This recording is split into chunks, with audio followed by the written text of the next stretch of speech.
a sort of a corporate event, but we thought for this one we want to have a little bit of fun with things and have a bit more potentially relaxed atmosphere, a bit more of a theme. So the theme obviously around Doctor Who, doing more with your storage. So it's not so much about just buying more storage, but how you can utilise what you've got better. And I think that's part of the thing these days. Lower budgets, less money to do things, so you've got to do more with less. So that's the theme of what we're talking about. Also, I just wanted to tell you that we've got our show bags for the end of the show. We've got a little TARDIS in there for you to take away as well. Only one of them's got an iPad though, isn't it? Oh, wait a minute, I think I've already got that one. So that's it there, especially for the show. But anyway, we'll talk about that later. First of all, though, I need to tell you that the facilities are up the stairs and to your right. Apparently there's ladies and gents, but I've been told that... and disabled. And disabled, yes, but I'm told that... Where was the disabled again? I mean, how many you had, Chris? I don't know. I've got one, Matt. Yeah. So, as you say there, Moncrieff, we're the doctor when it comes to storage. I've been around since 1966. Actually, I suppose I should have introduced myself to those that don't know me. I'm Matthew Moncrieff, Managing Director of the company. Also, we've been a partner like Clara Oswald of IBM for the last 28 years now. So it's a long history that we have with them. The other thing that I wanted to quickly show you before I hand over to the people a lot more learned than I is this is something that I saw just recently around the top brands in the world, or the most valuable brands in the world. I suppose what's interesting there is if you look, the top 4 companies are all technology companies, and you've also got AT&T, a telecoms company, there as well. So it would show that we're all in the right game, I'd say. People value IT. It's obviously a very it's pervasive. It pretty much runs everyone's business 100% these days. So it has to be rock solid. The other interesting bit there is that IBM is number 3, and if you look at who they're up against, people like Apple and McDonald's and Coca-Cola, they're all retail brands. IBM is what you wouldn't really say a retail brand, but interesting to see that they're right up there. So anyway, with no further ado, I'll introduce you to Gavin. Gavin's been working with IBM for how long now, Gavin? 25 years. 25. Obviously, I just got my 25 years certificate signed by Ginny Rometty. Congratulations. Well done. I don't know how that happened. So anyway, I'm going to hand over to Gavin, who's going to have a quick talk about IBM technology, and then over to Moncrieff Guy Barend, who will then talk about Moncrieff's methodology around solutions and storage solutions for our customers as well. So anyway, over to you, Gavin. Matthew. Okay, so this will not be death by PowerPoint. I worked very hard to shrink this to as concise as possible, and really the only reason why I've used some PowerPoint decks is just to give you some to enable you to visualise just some of the concepts that I'm talking about. So I thought about this long and hard on the plane ride last night on my way back from Sydney, and now I need to do justice to share with you, what's going on. So, as many of you would know, how many people in the room do not have a problem with managing storage growth? Okay, so look, I mean, every IBM presentation about storage, starts off with a series of PowerPoints about, the whole conundrum about, what everybody's experiencing. So everybody's experiencing lots of storage growth. Mostly it's unstructured. Structured storage is not so much of a problem. Customers' databases actually are relatively small and don't grow very much, but their unstructured data is their biggest nightmare. But storage growth is rapid, and As a result of that, it's starting to cost people lots and lots of money. So, you know, big storage environments require lots of real estate, they consume lots of power, they're quite complicated to manage, and they require lots of cooling.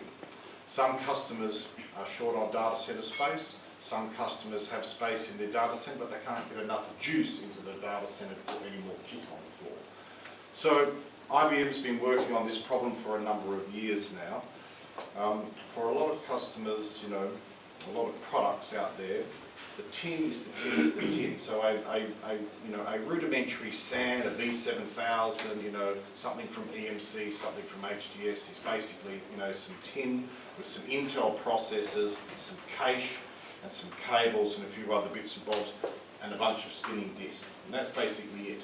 If you cast your mind back, you know, I can remember when I was working in System X around year 2000, and you know, disk drives were 7200, 10K, then we went to 15K, and they were, you know, 18, 36, 72, 140. And that sort of technology doubled very rapidly, and the price came down, and you know, it was like, oh, I have more storage, just throw more disk at the problem, just throw more disk at the problem.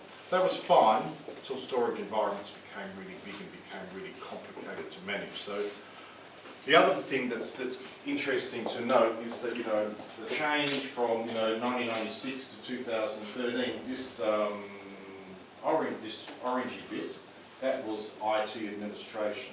That's blown out to sort of 2/3 of the cost of running your data centre. It doesn't matter whether it's storage or whether it's servers. That's the real problem child.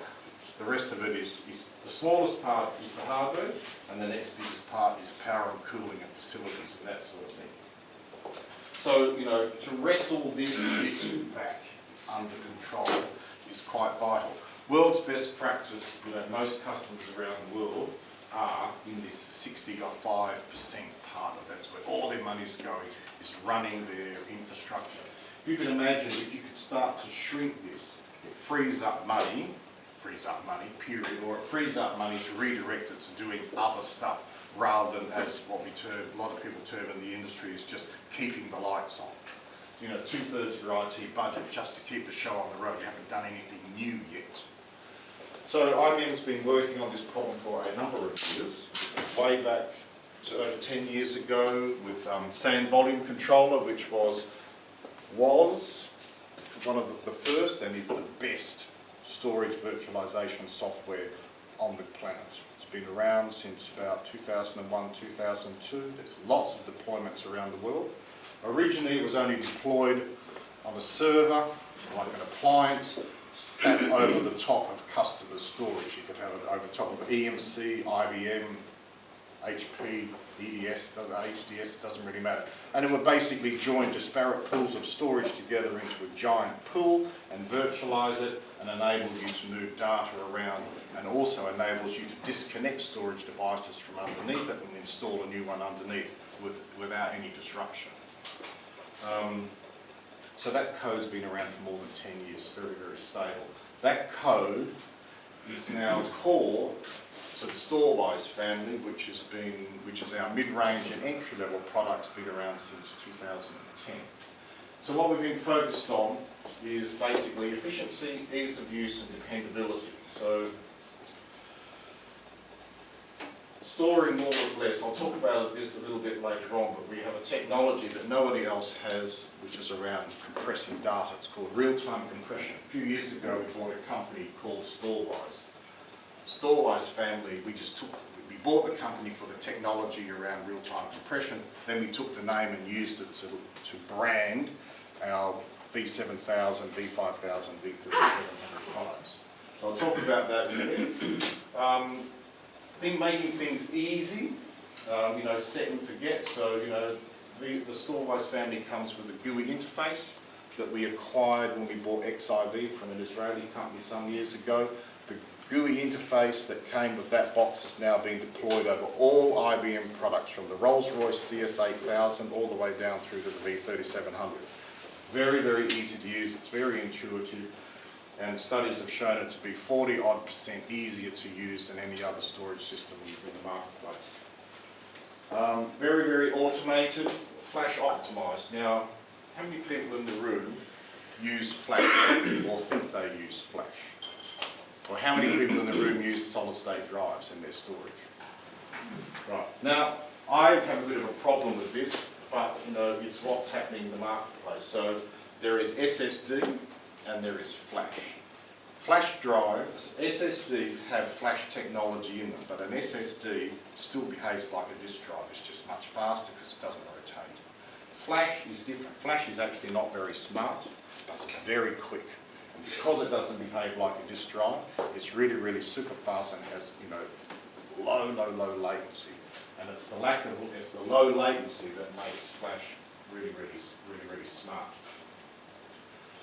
Embedded analytics, so that's in the V7000.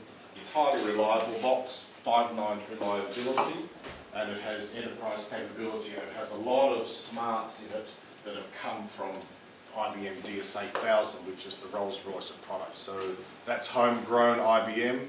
If you want storage with no downtime, buy DS8000. It's the Rolls-Royce of storage products. Also mainframe customers buy DS8000 as well. So, these sorts of functions, how many real-time compression I'll talk about later. Right, easy tier. This is a really great way to deploy solid-state drives without spending a fortune on solid-state drives. Basically what you do is you deploy the equivalent of about 5% of your installed capacity in the form of solid-state drives, and you turn on easy tier, and it will automatically go through all of your data at the extent level, and it will look for those pieces of data that are really hot for a read, and it will migrate them to solid-state drives. And the way I like to explain this, which is easy, is if you can imagine your storage pool